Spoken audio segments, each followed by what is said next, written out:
Hi అండి, welcome to one more mini vlog. Lunch బాక్స్లో క్విక్గా రెడీ అయిపోయే రెసిపీ చూపించబోతున్నాను. మస్ట్ అండ్ ట్రై పొటాటో వెల్లుల్లి కారం. నేను ఇప్పటివరకు పొటాటోస్ కర్రీస్లో చూపించిన దానికంటే ది బెస్ట్ కర్రీ అనమాట. పిల్లలే కాదు, పెద్దవాళ్ళు కూడా చాలా ఇష్టంగా తింటారు. ఇది స్నాక్గా కూడా తినేయచ్చు, అంత రుచిగా ఉంటుంది. ప్రాసెస్ చూపించేస్తాను రండి. ముందుగా బంగాళదుంపలను క్లీన్ చేసేసుకొని ముక్కలు కట్ చేసుకొని పక్కన పెట్టుకోవాలి. ఇప్పుడు వెల్లుల్లి కారం రెడీ చేసుకోవాలన్నమాట.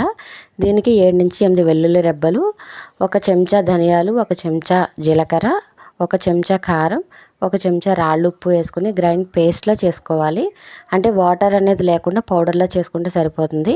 ఇప్పుడు బాండీ పెట్టుకొని కట్ చేసుకున్న బంగాళదుంప ముక్కల్ని ఆయిల్లో వేసి ఫ్రై చేసుకోవాలన్నమాట. వన్స్ ముక్క అనేది కొంచెం మెత్తబడిన తర్వాత ఫ్లేమ్ అనేది హైలో పెట్టేసుకొని అస్తమాను టాస్ చేసుకుంటూ ఉండాలి, లేకపోతే అడిగి అనేది మాడిపోతుంది. సో ఇప్పుడు ఇలా రెడీ అయిపోయిన తర్వాత ఇందులో చిటికెడు పసుపు అనేది కూడా యాడ్ చేసేసుకోవాలి.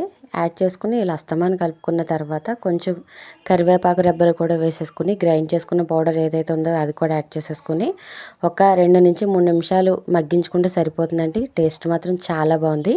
వీడియో నచ్చితే లైక్ చేయండి, మన ఛానల్ సబ్స్క్రైబ్ చేసుకోండి. Thank you. బై.